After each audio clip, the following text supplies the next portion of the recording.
होली की आत्मा। बचपन से शहर में रहने वाला मनोज इस साल होली की छुट्टियों में अपने गांव दुर्गापुर वापस आता है, जहां उसे देख पूरा गांव खुशी से झूम उठता है। जब गया था तब इतना सा था और अब देखो कितना बड़ा हो गया है।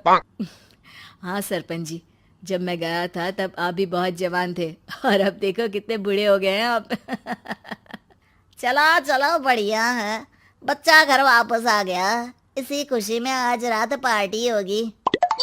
क्या बात है, गांव में भी पार्टियां होने लगी। वैसे अगर पार्टी की बात है तो आज क्यों सीधा होली पार्टी करते हैं।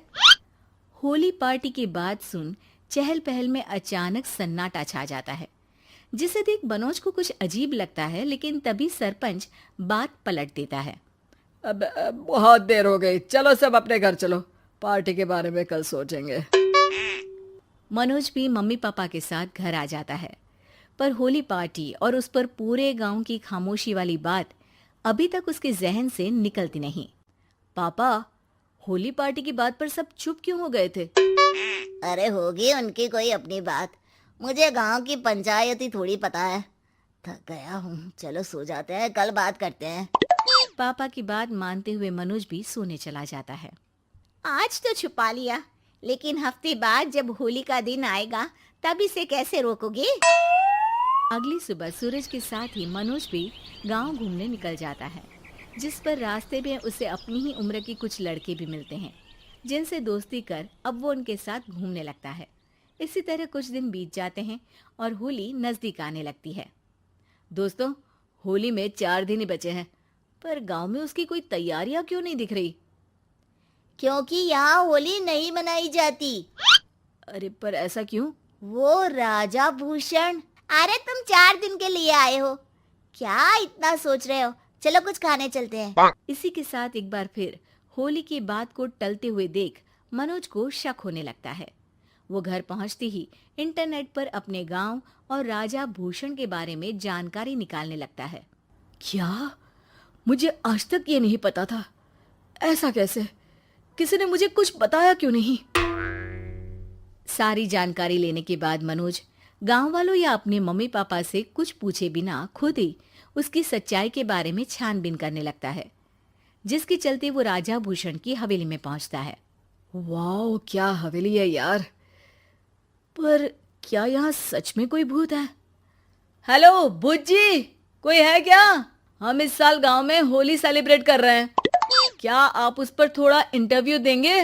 मनोज के ऐसा बोलते ही गांव में तूफान उठ जाता है और हवेली में रखी सारी चीजें हिलने लगती है। एक अदृश्य शक्ति मनोज को धक्का देकर हवेली से बाहर निकाल दरवाजा बंद कर लेती है। ये सब देख मनोज हैरान रह जाता है। क्या अभी मुझे हवा ने धक्का देकर बाहर निकाल दिया?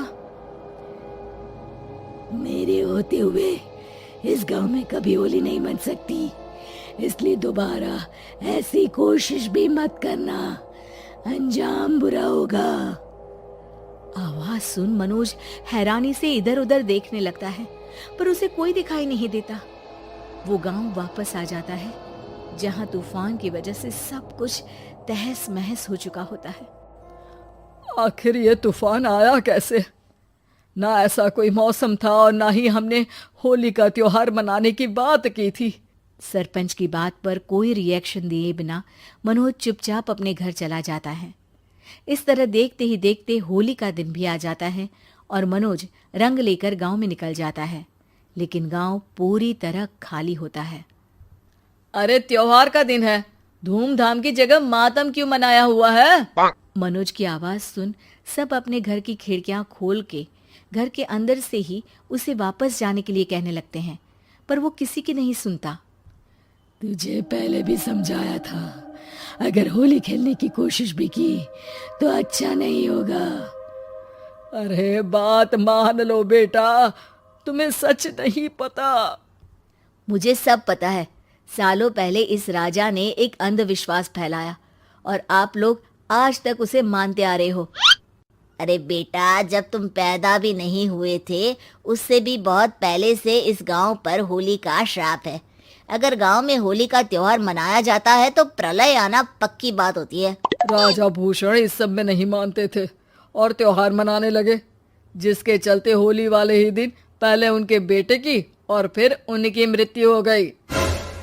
तभी से गांव की रक्षा के लिए उनकी आत्मा उस हवेली में रह रही है। सबकी बातें सुन मनोज उलझन में पड़ जाता है।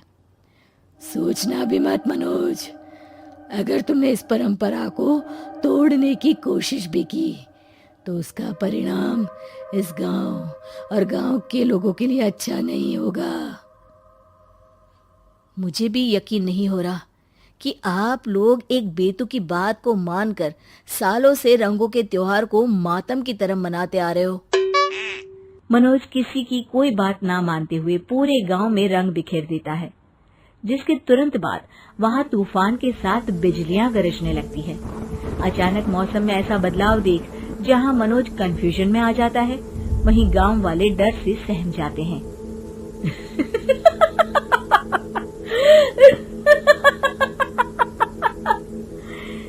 इस लड़के ने हमारे जैसे सिर्फ अपने स्वार्थ के लिए नहीं बल्कि पूरे गांव की खुशियों के लिए यहाँ होली मनाई है, जिस वजह से अब इस गांव पर होली का श्राप टूटता है।